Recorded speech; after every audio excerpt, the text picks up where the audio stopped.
All right. Welcome, everyone. Thank you for your time and being here, and it's good to be back. 40 days on the road and 5,700 over 5,700 miles and 400 gallons of diesel fuel, and I'm kind of be able to sit back in a chair again. So it's all been good. 5 states had the lowest point in my life while I was gone. I went to Death Valley. 280 some feet below sea level. That's 130 feet deeper than my deepest scuba dive. So, but anyway, it's all good. Glad to be back. Thanks, Larry, for running the meeting last month, and thank all of you for everything that you do. So, let me call the order, and I did that already, I guess. Established voting members, all alternates can vote. So we'll keep that in mind when we get to the voting.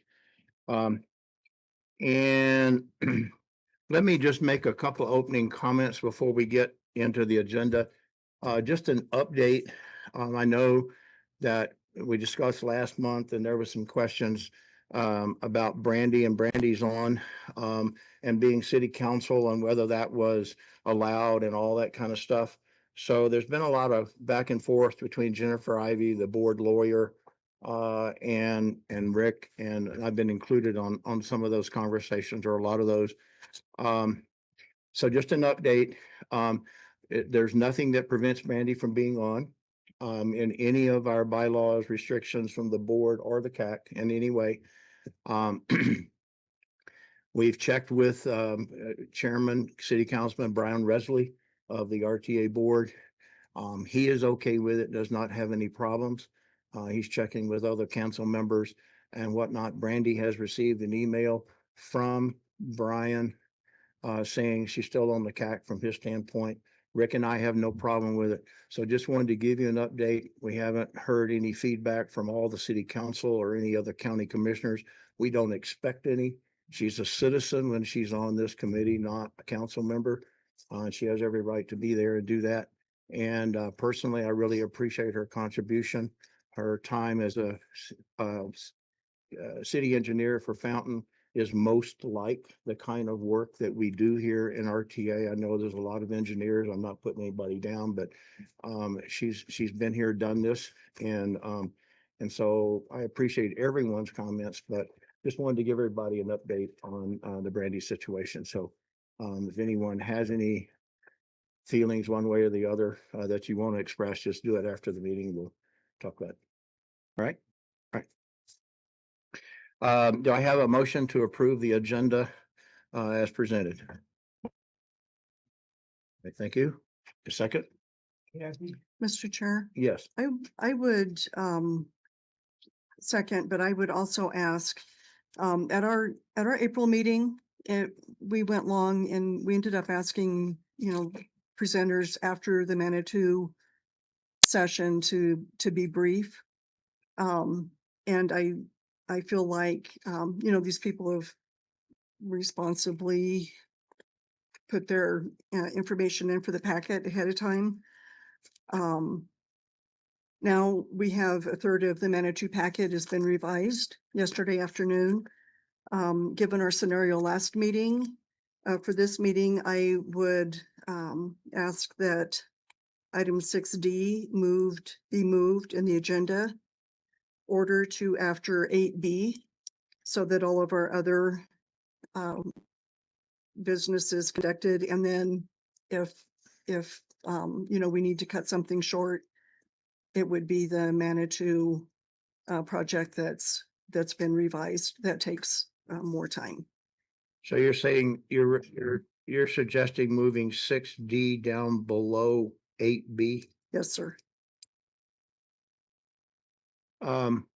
Any other comments or feedback? Mr. Chair, David Z here. I can support that. Okay, David. Okay, any other comments? Anybody so you're going to make that a motion, Kathy, to amend the agenda? Yes, if I can do that in seconding. I don't know where that falls in order of. I'll accept the amended motion.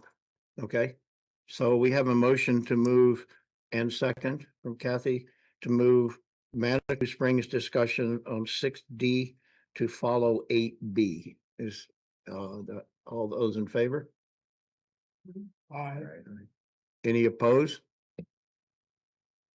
Okay, not seeing any. We'll do that. It's an important discussion, a lot going on there. I appreciate it. Is Karen here? Yes, okay. Thank you, Karen.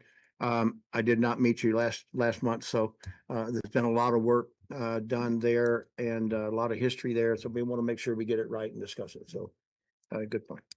Okay. Any other public comment for items not on the agenda by anyone? Okay, not seeing any online? Don't see any hands raised. All right. Okay, item number 4, approval of minutes from the April meeting. Do I have a motion to approve? David Z here from El Paso County. My pleasure to move approval. Okay, and Barb, you second? Barb Winter, second. Okay, any other discussion? All those in favor say aye. Aye. Any opposed? Okay, thank you. Financial reports, Lisa. Lisa Corey, Finance Manager for the PPRTA. The sales and use tax I'm reporting is for the month of February. We received 11,041,316, which came in above the monthly budget by 386,286 or 3.6%. If we look at collections for February of this year compared to February of last year, we collected $73,826 less this year than last year, which is negative 0.7%.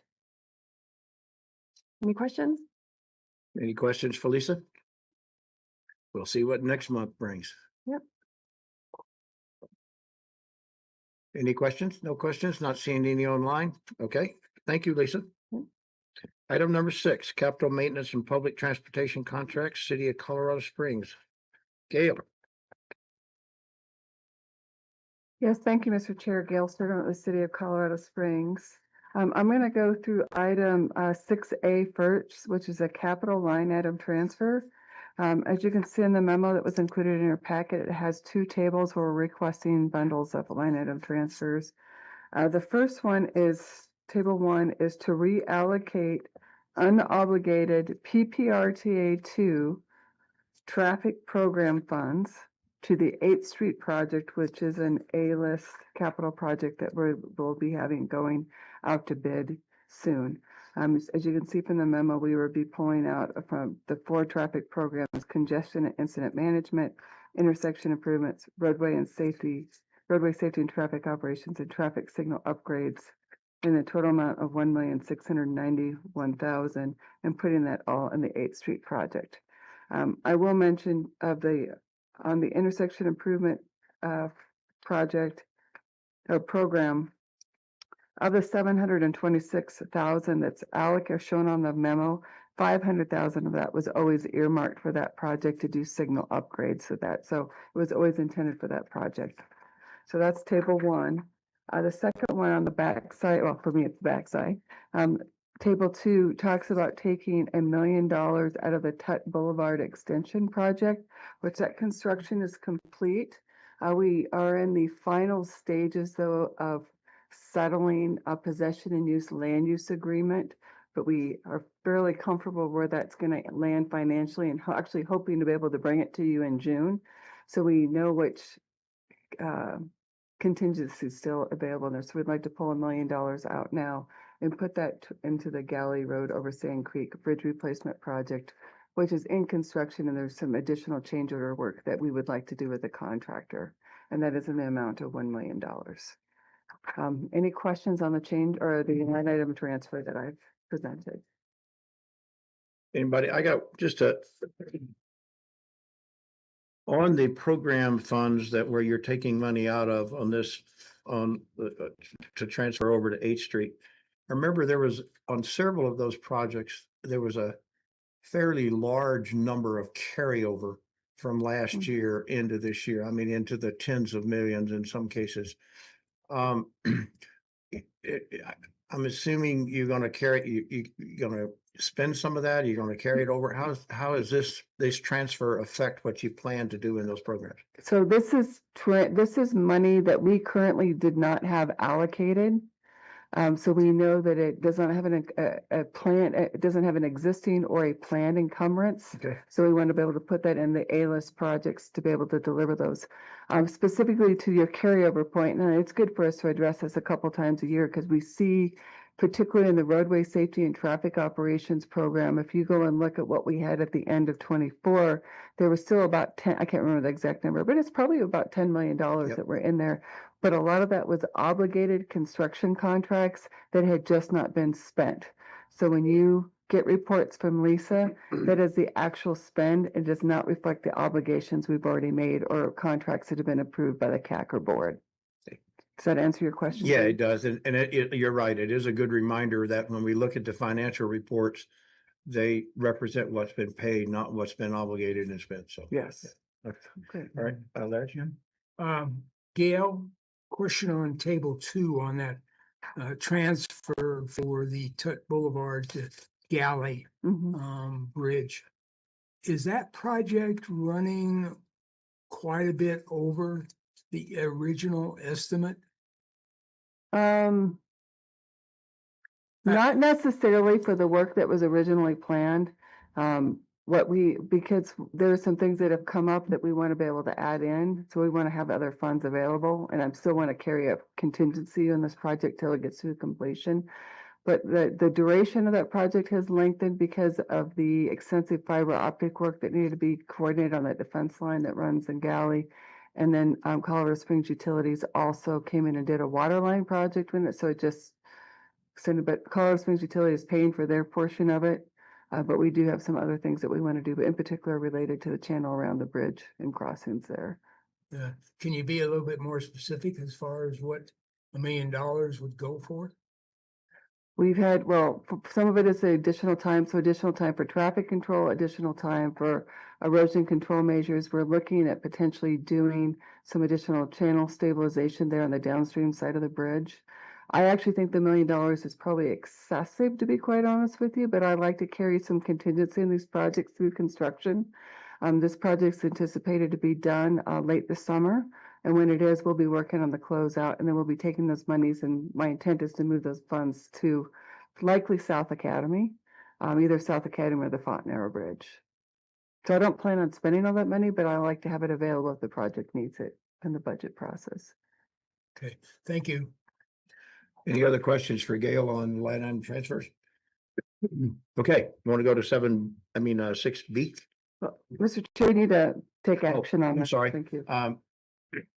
So I have a motion to accept the city's request to transfer funds. On table 1 and table 2. Yeah, on both transfers, sorry. Yes. Rick? Second, okay, thank you. All those in favor? All right. Any opposed? Not seeing any online? Okay, great, thank you. All right, 6B, Gail. Thank you, Mr. Chair. Gail Sturdivant once again. And the city is presenting 11 contracts for the tax consideration today. Now, the first contract is for the Academy Boulevard reconstruction. This is an RTA2 A-list project. The city did go through an RFP process 2019 to select AECom as the engineer. We are proposing a change order to AECom in the amount of $28,498 for some additional project management and work for the extended period of time, some additional survey and right-of-way work that needed to be completed, some value engineering activities we're asking them to do, and to repackage the new south segment construction package to get it ready to go out for RFP. There is a map included for that segment. It is the south segment, which runs from Milton Proby Parkway to Fountain. City's contract number 2 is for the Circle Drive Bridge project. This is an RTA2 A-list project, and the map is included in your packet. This project has had a long extended construction period because once we had some delays once we got a construction contractor in place really mostly associated with the railroads. But they've been actively in construction. And we really wanted to make sure that we knew, and we gave them a certain amount of contract days with a commitment to reevaluate the estimate complete as they made it through the first phase. And that is the completion of the new eastbound bridges. So that work is done. The construction management team has gone through and done an evaluation on the total estimate to complete the project. And they've also looked at some additional work that has came up during the first phase of the work. And it really had to do a lot with electrical line that could not be de-energized as was originally planned. So it required us to go through and add some additional walls. We also originally had been planning on incorporating some roadway safety and traffic operation funds to do some work on Hancock Expressway underneath the bridges. We've decided to remove that for now because that can be included as part of a future project. And there was just some additional utility coordinations. And then, sorry, the last big thing was railroad flagging. You know, the duration we had to have railroad flagging has actually exceeded our expectations. So as we've gone through and done all these things for this estimate complete, it also has a financial implication, and there was more utility work involved than we anticipated. So this change order is actually going to result in a net decrease to PPRTA in the amount of $954,850.93. But the other work, which would be covered by Colorado Springs Utilities, adds $1,658,484.47 for a total contract change order amount of $703,673.55. So we're asking for board's consideration. This is a PPRTA contract. That one had a lot of complex pieces. Any questions on that before I move on to 2? All right. So I'm going to move on to the city's third contract. It's the railroad bridges over Fontanero. This is a PPRTA 2 A-list project, and there is a map included. We've been working diligently with the railroads for the last couple of years to find out a solution to be able how to do those railroad bridge replacements while they still are remaining operational. We've come to an agreement that the best way to do them at replacement at their current location is do a rapid bridge replacement. That would actually be done by BNSF as the contractor to be able to go perform that work. But because they're more heavily involved, they're going to be taking a more diligent look at the construction plans than they were originally planned. So we are needing to add a total of $59,620 to our engineering estimate or quote that's provided by the railroads for review. And Gail, correct me if I'm wrong. It's really not going to significantly change the height, the clearance height on that bridge. It would actually, but the height change really comes from lowering the road below it because we really have to maintain the grade on the rail line. Right. So you can't really have any variance on that. We've been looking at modifying the length of those bridges so we can decrease the depth of the deck to actually gain more vertical clearance. So we have to do less road work underneath. But we would be one of the intents with this project is we do the replacements based on conditions is to be able to meet the vertical clearance requirements. Okay, thank you. Go ahead, Rick. Yeah, I know. Are those pre-stressed units they're going to use, the rate of flow they're going to use? I do not know the answer to that question. Sorry. I would suspect it would be precast in some fashion or pre-formed members of some form, but I don't know for sure. I'm sure folks in my design team do, but I'm not aware.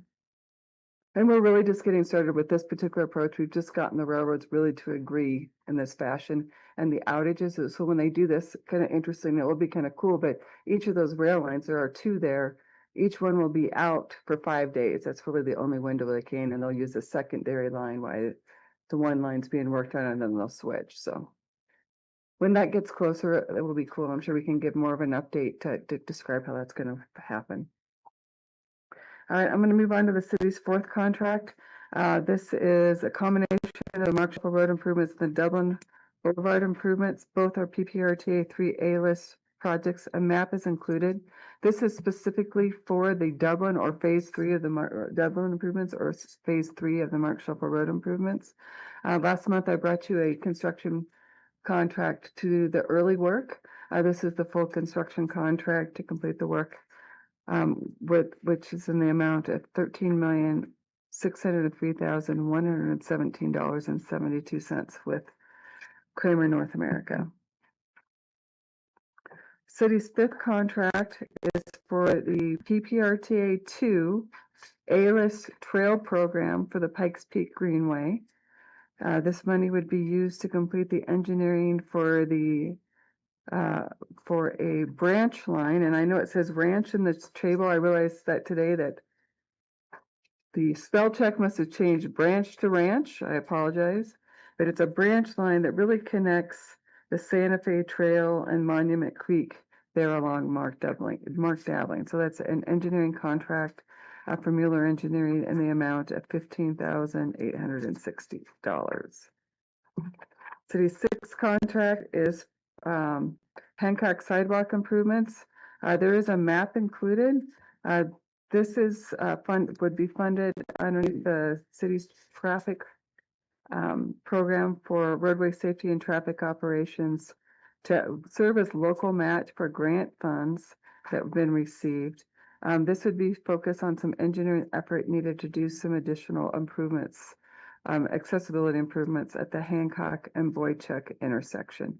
So the total contract is in the amount of $26,900, and that would be split 50-50 between PPRTA and the grant funds, and that is the local match requirement for that grant.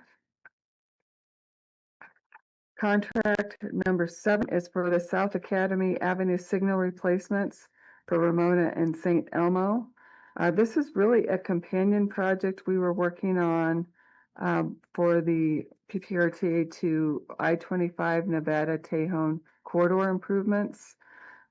This is really envisioned, the state gave us a fair amount of money to cover the cost, but we weren't certain that it was going to cover everything we needed to do all those intersection improvements until we had cost certainty. We did go through an invitation for bid. We had 6 respondents. The low bid was Morton Electric. So you will see that the bid price was able to be covered by the funds provided by the state, but we wanted to make sure that PPRTA intersection improvement funds could still be potentially be used in for this project if necessary. So the contract you'd be improving today includes $0 from PPRTA and $1,258,433.70 from the state. The city, and there is a map included to kind of show where those 2 intersections are at Ramona and St. Elmo on Nevada Avenue, South Nevada Avenue, south of I-25. So moving on to contract number 8. This is to be able to provide traffic equipment for school zone safety expansions. The city has been working diligently to upgrade several school crossings around the city. We've had general fund money in the amount of $250,000. We really wanted the ability to be able to buy additional equipment if the opportunity arises, up to $200,000 to continue to expand and rapidly improve our school zone expansion. The city went through an RFP process, received 2 respondents. We want to put a base year contract in place with Gates Sales Inc. with up to 4 option years to be able to purchase that equipment as we're able to use it. City's 9th contract is for traffic monitoring cameras. This is equipment to be used to replace either aged existing video detection or to expand the video detection. The city went through an RFP process and had 8 respondents. The city selected 2 vendors, Altitude Signal LLC and Stone Security. We'd like to put this contract in place for up to $100,000 for each vendor, for a total potential liability of $200,000 for PPRTA. Moving on to a couple of maintenance contracts. Contract 10 is the 2025, or it's for the Chip Seal and Cape Seal program. The city went through an RFP process and asked for a hard bid on the 2025 work. We had one respondent. It's A1 chip seal in the amount of $3,663, $489.13.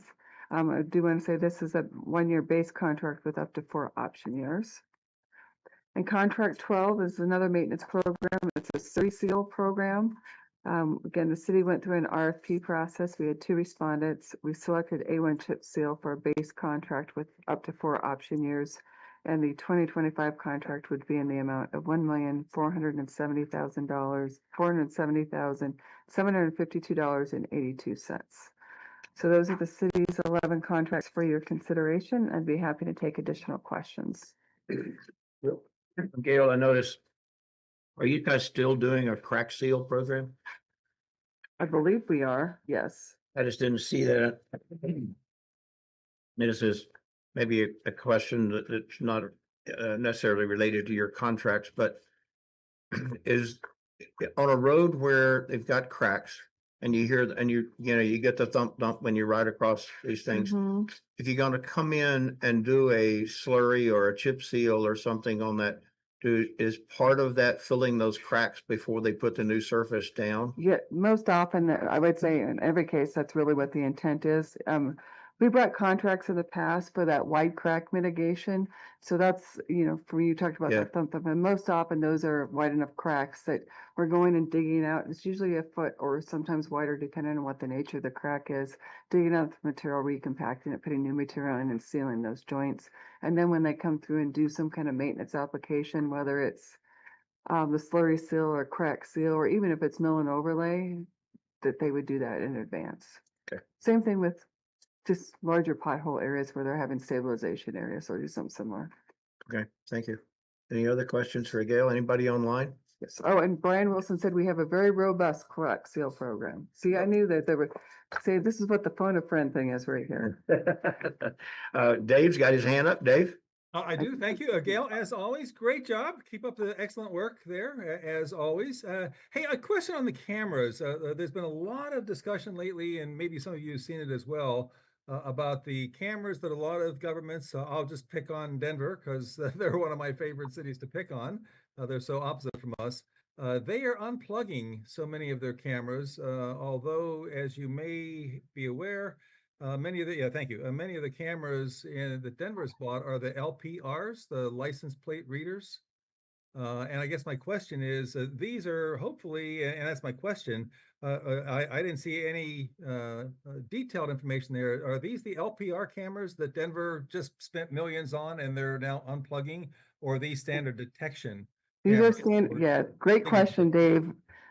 So yes, you are aware that the LPR cameras, Denver, I have read in the paper anyway as well, that they are taking those down. These are just vehicle detection cameras. I shouldn't say just vehicle, but they're mobility detection cameras. Some of the newer technology that can actually detect any kind of user that is in the right of way moving, and we use that to help coordination. In fact, some of the work we're doing with NREL and some universities is to take that detection and actually mesh it with detection that we get from LiDAR and from radar, and be able to detect, characterize the user, and be able to use algorithms to make safety decisions and operation decisions. But they are not something that's feeding into a law enforcement activity. Gail, that's a great answer. Thank you. I was really intrigued, not in a good way, that our immigration's federal agents are evidently tapping into the Denver cameras or not, and I don't want to see us get tangled up in the issue. And I won't even go down the rabbit hole of sanctuary cities, ICE, federal open records, whatever that is. As long as these are not the LPR readers, I'm comfortable with it. So thank you for what I think is the answer I was hoping for. So since Carlos isn't here, I'll ask a bicycle question. So these new these new cameras, you said it'll pick up motion. So I'm assuming they'll pick up motorcycles and bicycles as well. I know they do motorcycles. I would assume that they can. The technology is going more and more where we can to detect all users.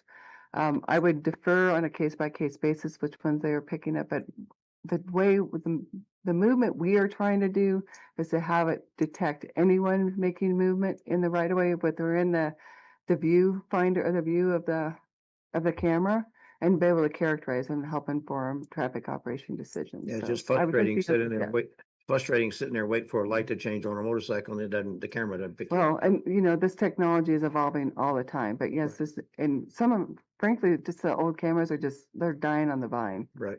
Yes. Carl?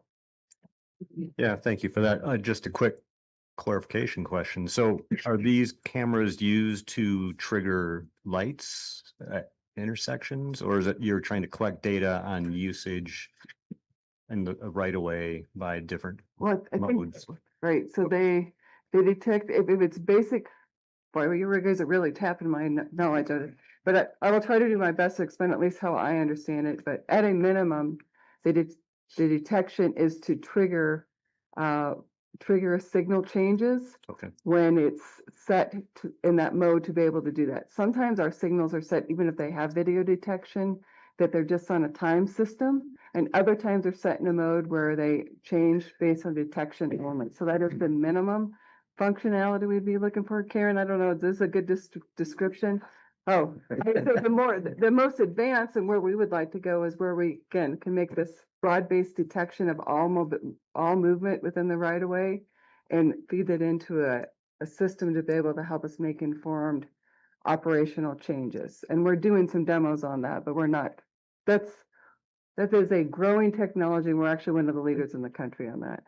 So, sorry, Not just to follow up on that then, so back in the day, there used to be, metal detectors in the road and they didn't detect bikes, and then they put in cameras and we were told, oh yeah, they'll detect bikes, but then traffic engineer would tune them such that they Mhm. didn't trigger so often, and so then they went trigger for bikes and motorcycles.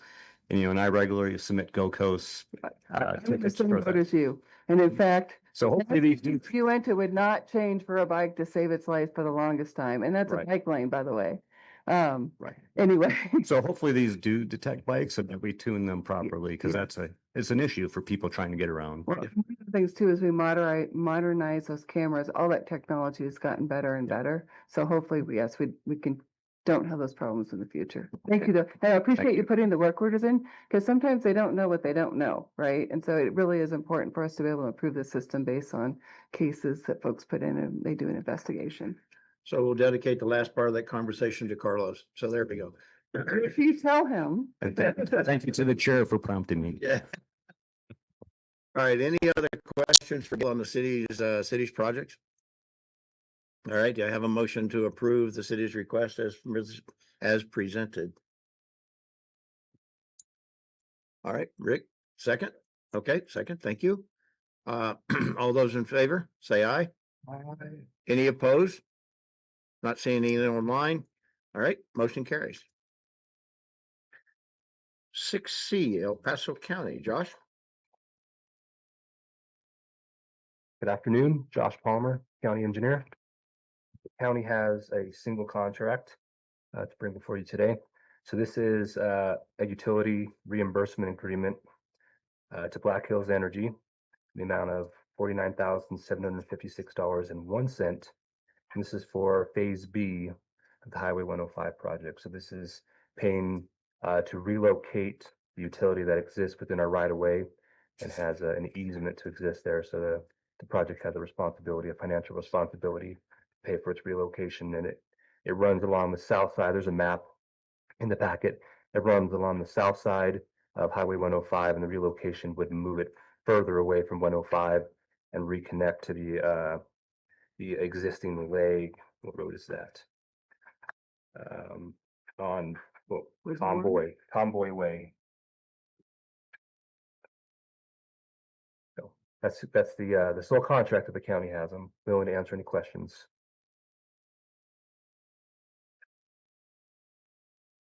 Any questions for Josh on the county's project? Don't see any online either. Do I have a motion to approve the county's request for utilities reimbursement? Barb? So move. Second, Larry Tobias, second. Larry, second. Any other discussion? All those in favor say aye. Aye. Any opposed? Okay, great. Very good, thank you. All right, so we'll skip over 6D and come back to that. Member governments and other reports, transit. Hello, Lan. Thank you, Chair. Line Rail Transit Division Manager, Mountain Metro. Thank you, Kathy. I'll spend a little more time this month. In your report, we basically have two sections in your monthly transit report. The first section, we include the ridership information and some of the revenue service hours. And actually at the bottom of this page right here, that table captures our year-over-year comparisons for this month that we're reporting. The information we include in the monthly report is normally two months behind because of the data collection period. And the boardings or the ridership information captures the usage of the service. And the revenue service hours basically represents the supply, how many hours the buses are running on the road. And then the last two columns really capture the efficiency side of things. How many passengers are we transporting on an hourly basis? So that's this report, and we report them by different mode. Bus service is the fixed route service, and ADA paratransit as well as van pool service. Then on this page, the chart that you're looking at right now shows the month over month, year over year for the same month ridership information. And the tables below that basically support the ADA requirement to show the details in this chart. Then on the following page, these two tables are actually a request from the CAC, actually, Brandy Williams. Brandy, thank you. These tables are intended to capture, okay, over this how many months within this year. Basically, it's a January through, it's a year-to-date information for the current year and the previous 4 years. So we have more of a cumulative, different perspective, looking at the ridership, the output of the service hours, as well as the efficiency. Then the second section of our report includes some highlights. What has been going on with transit, special project, good news, exciting information, or struggles that we experience. So that's how our report is laid out. For this month, what we included under the transit highlight section, you will see the first item is the zero fare transit program. This is year number 4. We started participating in this program, supported using states funding, and we have been able to provide zero fare, free fare on our entire system, including both the buses and ADA paratransit service. We were participating this year again, and this covers June 1st through August 31st. We're trying to host an event at downtown terminal. Hopefully, we haven't decided on the date, but the first week of the event. Hopefully, we will see you there. The second section we included is the National Transit Drivers Appreciation Day. This is a big effort that transit has been taking on to really be out there, talk to our passengers, riders, and stakeholders, as well as our drivers. So it's an important event, and we showed our appreciation to the important component of the transit system, the drivers who provide this very vital service for our community. The third item we included in this monthly report is arrival our new diesel electric hybrid buses. We were able to, this is our very first delivery of our pilot program of introducing hybrid electric buses to transit fleet. We actually, so far from the report date to today, we have received 4 out of the 6 hybrid electric buses. They're still in the testing phase. And those 6 buses are funded, if you recall, by a low or no emission grant from the FTA. We received the grant back in 2023 in the amount of $3.2 million. And this is how long it takes from being awarded the grant, place the order, and they're still not in service. We still have to go through extensive testing process. So that's why this is one of the effects that you would see with the whole supply chain and also the industry consolidation. Last but not least, we're happy to share and report that we just completed our annual audit. This is a mandatory external audit required by the Federal Transit Administration. We have to report our entire system performance, asset, financials, as well as operating and safety information to this huge database that FTA has. And we have passed our audit this year. So that concludes my report. Is the company that's providing these buses going to be in business more than 6 months? No, I had to say that. You don't need to answer that. New Flyer's been around a while. Carlford. So just two things if I may, Lynn. So one, I wanted to recommend Mountain Metro Transit on the drivers. Every time I ride the bus, I'm always amazed how courteous drivers are with everyone. They always go the extra mile. So just a huge kudos to transit on that. And the second thing is a question on the zero fare. Rumor I am hearing is that will not be in place next year, that did not get approved at the state level. Are you able to comment on that? That's what we are hearing as well. Oh, that's unfortunate because it's a great program as well. It really helps with people, whether or not you're long-term riders or new riders, to try transit system, and we have seen record ridership during free fare. I mean, in Manitou, it makes it really convenient to just get on the 3, right, and go down the Safeway or, up and down the avenue and, not having to dig out your card and $1.75 to go 3 blocks or whatever. So I really appreciate the zero fare program. So thank you. Larry? Ryan, I've got two questions. The first one being, what happened to the original electric buses that were purchased, and you had a lot of trouble, including the contractor going out of business?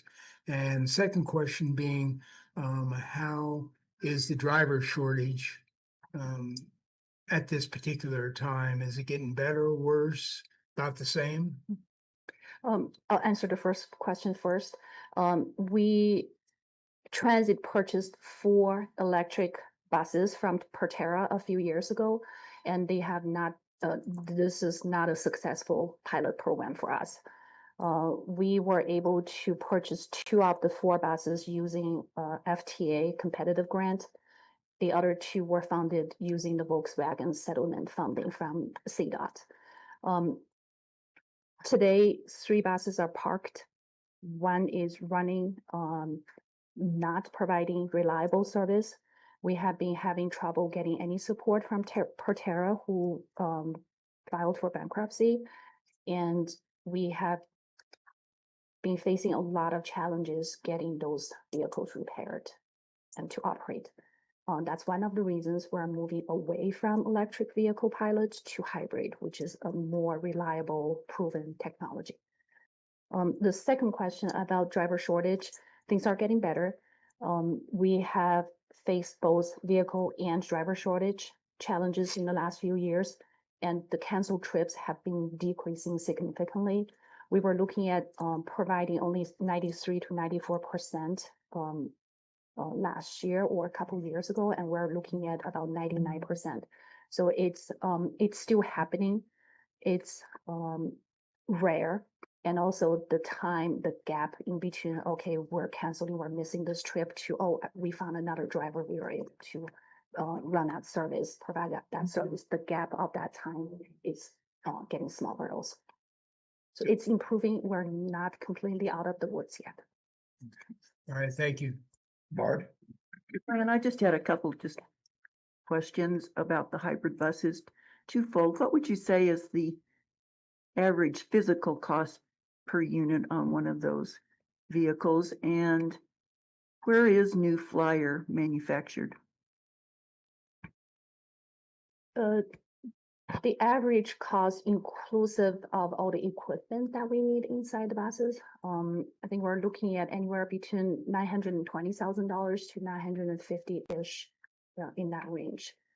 The reason we were able to purchase these buses is because of additional federal grants. If we did not pursue those federal grants, we would not be able to, we would not be eligible for that funding, and the funding will go to other communities. So that's one of the big reasons. They are more expensive than diesel buses.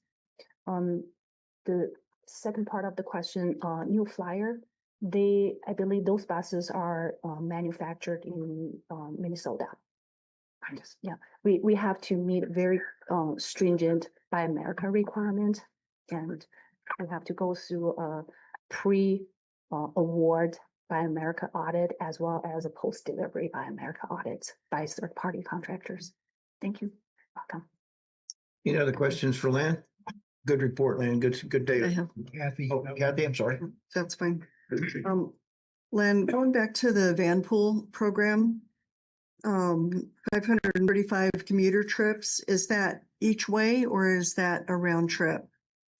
That's each way. It's every time when the passenger gets in the vehicle, origin to destination, that's considered one trip. Then on their way back, that's the second trip. Okay. So where are these people being transported to? Is this like doctor appointments? So these are a regular commuter program. Most people work in, say, Denver, different locations, and people are able to, within a close proximity, they're able to form a group, say 5 people. We have a similar close enough start time, finish time of my schedule, then we can come back. So normally these are commuters. Okay. Thank you. Welcome. Now look at those numbers and I'm going like, how is there an odd number? If they go one place, do they not come back? Seems like, yeah, it seems logical that it'd be an even number, right? There and back. Yeah, but anyway, I'm sorry. A great report, Lan. Thank you. Thank you. All right, 7B, City of Colorado Springs Monthly Change Order Property Acquisition Report. It's an information item. It's in your packet. Anybody got any questions for anybody on that acquisition report? Not seeing any hands online or in the room. We'll move on.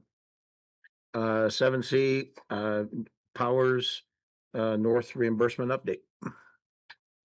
Thank you, Mr. Chair. This is also an information item, and you can see there's no change in this month from the previous month. We are going through a count now that the Voyager Bridge is complete and we're getting all the final costs for utility relocations.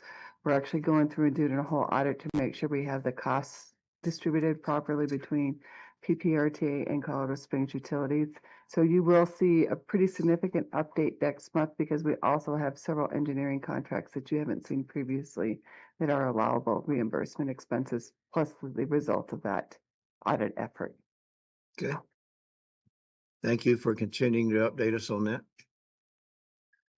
Right. Item 8A, recent board action. Rick? Just an information item. It's my memo is in the packet. Be glad to take any questions. Not seeing any online or in person. All right, very good. Thank you. Item 8B, board policy number 34. As the CAC will recall, last fall, the CAC and the board considered a draft board policy 34 for the state and federal discretionary grant match fund, which was an item that came out of the 2021 matrix, where the board decided to put this state and federal discretionary grant match fund into the 2022 ballot measure, and of course the voters approved it. The draft policy 34 called for that was reflected in what was discussed in the matrix in 2021, called for a supermajority vote. However, the Board Policy 34 had to be postponed because a supermajority vote is not allowed by the establishing IGA. So the board decided to ask all 6-member governments, because the establishing IGA is between the 6-member governments, it's not under the control of the board, ask the 6-member governments to revise the establishing IGA to allow for supermajority votes in this circumstance in Board Policy 34. That process took 5 or 6 months to get through all 6-member governments. So we just received the final approval from the last member government shortly. And now, without the conflict existing, because the 6th Amendment establishing IGA allows for the supermajority vote for this circumstance in the attachment I provided, the conflict is not, it has been eliminated, so we can now consider Board Policy 34, which has been in suspension or postponed pending all 6-member governments approving the amended establishing IGA to allow for this. So it's now before you for approval, or a recommendation to the board for approval. Rick, correct me, and if was part of the discussion on the supermajority having to do with how the votes are distributed among members, where like there's 0.3 and all that kind of thing that takes place at the board. Was that part of the issue, or was that separate? The supermajority vote was to allow member governments to access this $0 PPRTA 3 capital project in unique circumstances. I think it's in the last paragraph of the draft policy. If the proposed grant project is not on the PPRTA 3 capital list, a positive supermajority by the vote is required for B list or non-listed projects to use the state or federal discretionary grant measure for future. And that's the supermajority defined as 2/3. It's that last paragraph in Okay, I get it now. Board Policy 34. That was the conflict that's now been resolved. Okay. Any questions or anybody comments online or otherwise on policy number 34? We need to make a recommendation to approve to the board that we adopt policy 34. Kathy? Kathy Heisey, El Paso County, I move the positive recommendation for policy 34 is revised. Thank you. Do I have a second? Second. All right, Ed, thank you. Any further discussion? All those in favor of recommending approval of policy 34 of the board, say aye. Aye. Any opposed? Okay. Rick, a quick question. For some of our new CAC members, could you very quickly, or is it possible to summarize that there's not one vote per person on the board and how that voting works? Did you do that already? Yeah, you did. Okay. All right. Okay. Yes, I've covered that with each Okay. CAC member in their orientation. So if anybody's, I can cover it again if anybody's No, unclear on that. Okay. Just what, I didn't remember that it was in there. So that's Yeah, right. Thank you. just take 30 seconds, maybe 60 seconds if anybody's unclear on that. Okay. All right. Thank you. All right. So revised agenda number 8D, Manitou. Karen, you're gonna take the stand. Put your vested hard hat on. Okay. Karen Rowe with the city of Manitou Springs. Karen, I'd just like to make a comment for you and the rest of the staff from Manitou Springs. Last month, the CAC recommended that you look at revising your presentation to follow the example of City of Colorado Springs and El Paso County as far as how your information is presented. And you have done that. And I want to thank you both as the acting chairman last month and also from the CAC for doing that, because it's much easier to look at your presentation and material. Since we're so familiar with City of Colorado Springs, El Paso County in the format they use. Thank you. Well, thank you. And it will get better and better. I do apologize that we had to bring another printed version today. We are playing catch up and on very tight schedules. So I do apologize for that. We'll get we strive for perfection every time, and eventually we'll plan to get there, or we'll get there.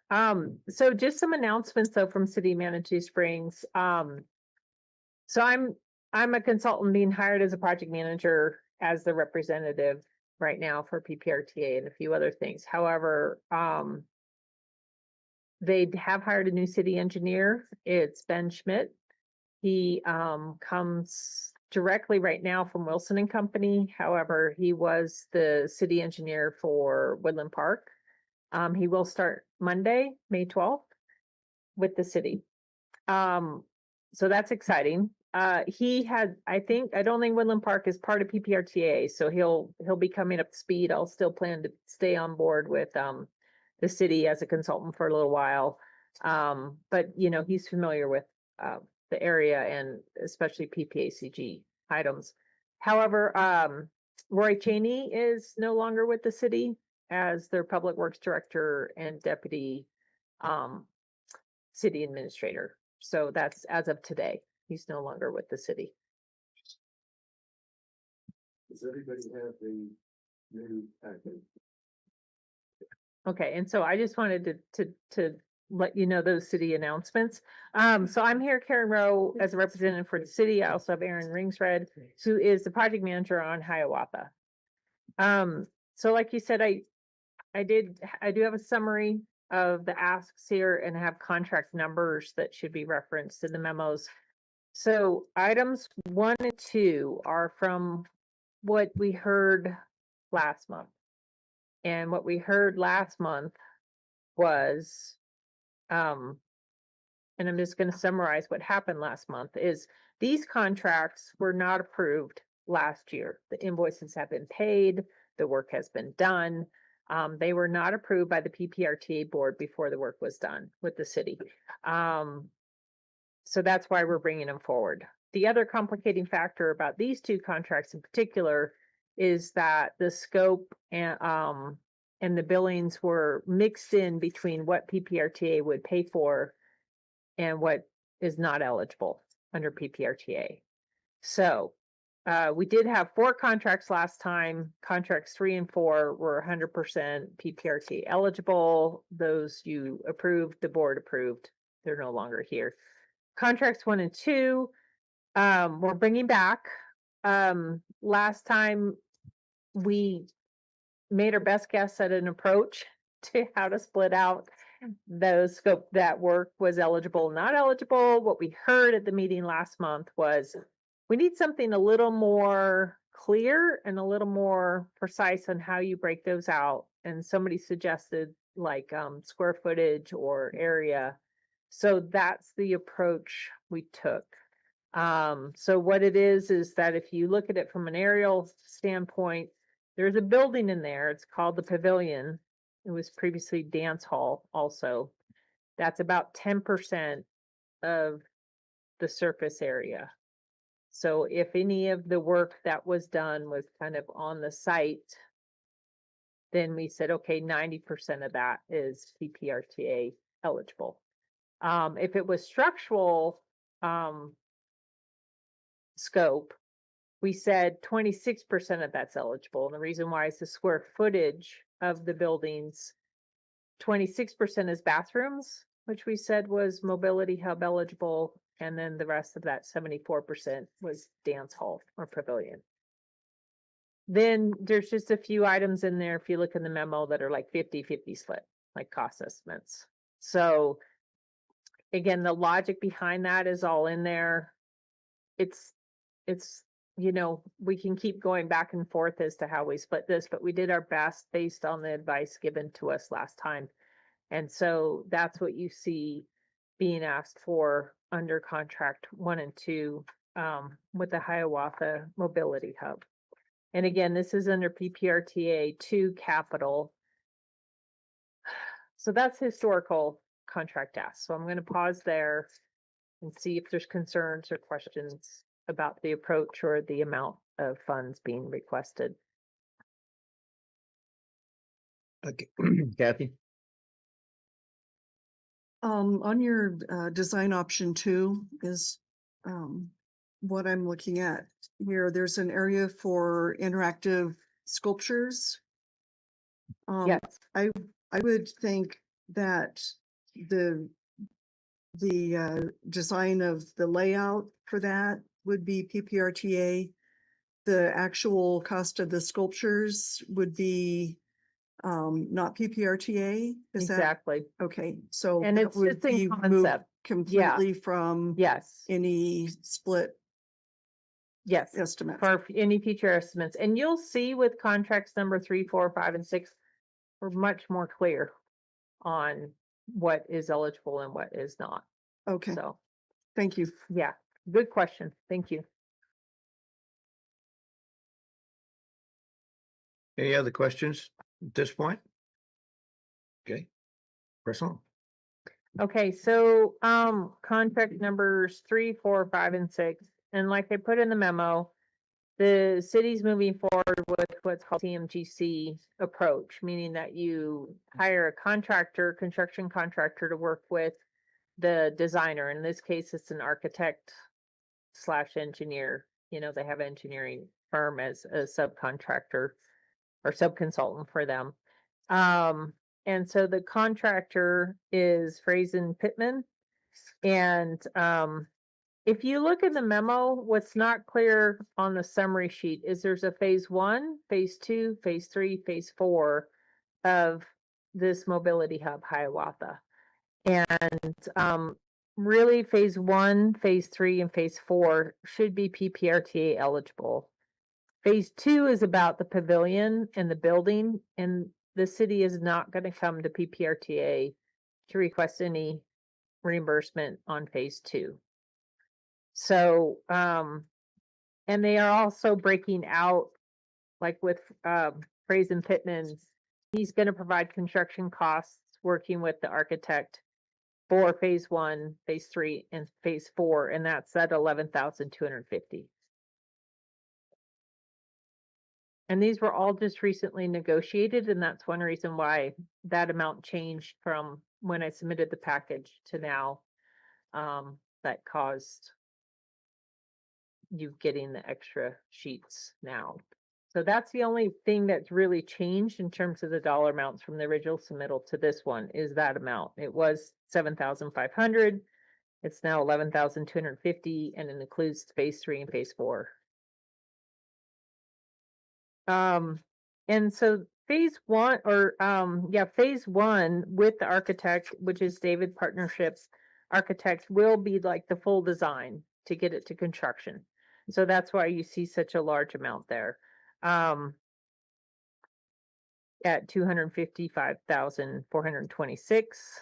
And then phase 3 and 4, they're lesser amounts with the architect. Those are really just schematic only. So you'll see on the memos what those scopes look like, as well as the explanation memo. But that's why they're lesser amounts. It's just a schematic proposal. Really, they're looking to start construction on the mobility hub, the major one, in the fall. So that's why you see the larger design costs there. Karen, I apologize for not having read every word of every one of these. Yeah. Are you guys considering incorporating that old Chase Bank into that whole hub system? Yes, so that's phase 4. That's phase 4. Yeah. Okay, and so, okay, And that's what you see. It's not clear by the label, but this big drawing there yeah, are the two Chase Bank hub options, or that they're kind of looking at. But again, they haven't made any firm decisions. So this was a preliminary one done from Workshop 40. And what they're hiring this new architecture firm to do is kind of take what was done before and upgrade it to what do we really want to move forward with? And then they'll present that to city council. So, one idea is to close Old Man's Trail as a road. And then, so that's phase 3 is to look at that. How would that look? And then phase 4 is to look at what are you doing with that Chains Bake property? Yeah, what was the previous engineer's name? Andrew Moran. Yeah, Warren. When he and I were out there one day and he gave me a tour of that the whole plan, so to speak, and the Chase Bank had recently been vacated and stuff, whatnot, and then this discussion was that would make a great place for the buses to pull off the road and not have to stop on Manitou, and properly incorporated could take the load off of that side street and back through the neighborhood there, and people could just walk from the parking up to that hub, so to speak. And I don't think at the time they really kind of thought about that at the moment. So I'm glad to see incorporating that in, because I think it would it'll take some of that bus traffic off of those sites. I don't know the names of those streets back there, but I know that Yeah. there's a lot of bus traffic going back through those smaller, narrower streets back there behind the park and all that. So I'm glad to see that you're utilizing that property in a way to make that work. So that's good. Thank you.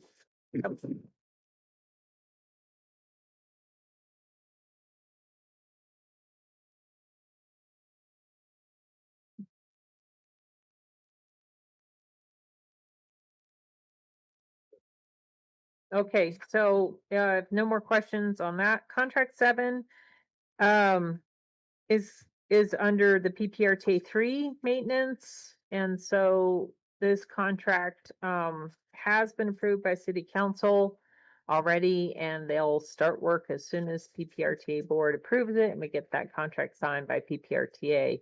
And so that's their paving program. They just have one contractor. It's all PPRTA eligible. And the contract's for 450,000 to repave some streets as well as do some patching on Manitou Avenue. And that contract with Pyramid Construction. All right. Okay, so yeah, that's the request this month, and I do apologize for taking up more of your time. We will be getting caught up, so hopefully you won't see me up here very often. Well, it's been a long time since that building was purchased, and it's a long time coming, turning it into something other than a vacant building. Yeah, no, it's exciting. I remember all the discussion and back and forth when PPRTA helped buy part of that building or purchase that building years ago, what, 10 years ago or something like that. So it's been a long time. So I'm glad to see it. I think it'd be a great improvement to Manitou. So Yeah. any questions for Karen while we're here? Anybody online? Any questions? I'd just like to, Go ahead, No. Bart. perhaps as a Manitou resident, I shouldn't be speaking to this, but I also echo the comments that Larry made. I think you did a nice job, Karen, of reformatting the material. And it's nice to see a little bit of this little yellow marks are near my neighborhood. There you go. So I commend you for that, Karen. All right, any other questions for Karen on this revised Manitou input? It's certainly a lot more legible and understandable than last month, so thank you for taking the time to do that. And go ahead, Barb. And just to clarify, the items that we did approve last month that went to the board, they were approved, as you had alluded to. Yeah. Last night, right? Right. Yep. Okay. All right, do I have a motion to accept Manitou's projects as presented? I'll move that we accept the Manitou projects. Thank you. Good vote, Carl. Do we have a second? Okay, thanks, Rich. Any other further discussion? Anybody online? Not seeing any. All those in favor say aye. Aye. Aye. Any opposed? Okay, motion carries. Thank you. All right. Thanks for being flexible on the agenda move. Item number 9, agenda topics for next meeting. Anybody got anything burning they want to talk about? From the group? Even David Z doesn't have anything. Cool. Item 10, communications. Rick. Rick. got something. Rick's got it. I'll ask Jared to put it up on the screen. It's the public comment, which is a public thank you that we received regarding CAC and board approval of the downtown shuttle grant project that was on last month's agenda. I just thought you ought to see the public thank you.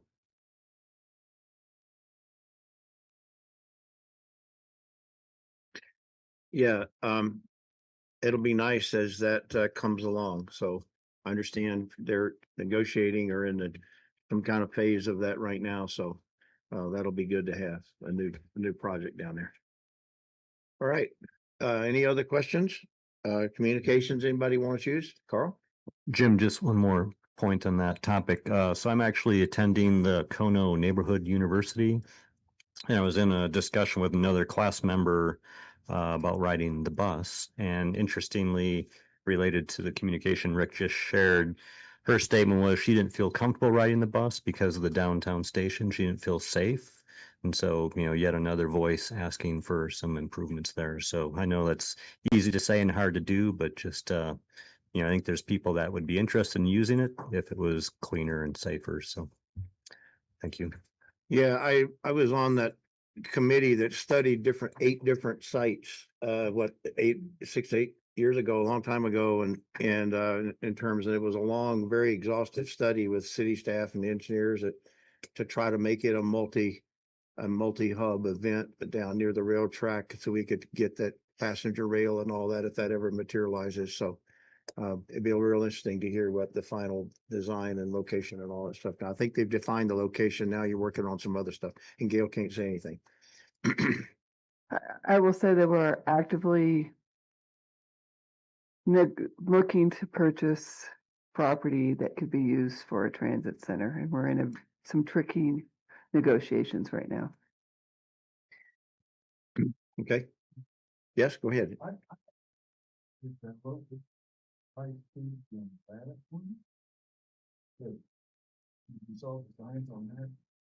At one point in time, a few years ago, we had a public-private partnership cooperation agreement at 222 Pikes Peak. That has since been dissolved, and we are currently pursuing alternate locations. Okay. Okay. All right, so we'll get one sooner or later. Carl mentioned I said at the Kono Citizen College. I'd like to have you mark the dates on your calendar for October 13th through the 18th. Will be El Paso County Citizens College. It's 5:30 to 8:30 from Monday through, and then Saturday morning, most of the day Saturday. It'll cover every major division within the county, the DA's office, clerk and recorder, the jail, get a tour of the jail, the whole 9 yards, the parks and rec. It's a great opportunity to find out how your county works and what goes on. And that more to come. We're just now beginning to release the advertising and stuff on that. So if you're interested in learning more about how El Paso County operates and what goes on within the county, it'd be a great opportunity for you to do that. So put that on your calendar. Any other communications? All right. We haven't determined a number. It's in the 50 range, I think, right, Ed? It's in the 50 range. So We've had, this will be, I don't know, I attended it in 2016. We had a pretty decent turnout last year. 30 people, I think, total. It was kind of mixed because some people attended some sessions, but not the others. But it's going to be in the 50 range, so it should be plenty of room for people to, it'll include a budget review, how land planning works, and the whole 9 yards. So, very informative. All right, any other comments or questions from anybody? All right, well, let's call it a day then. Thank you all for your time. You're adjourned. Well, Oh, So fast. oh, oh.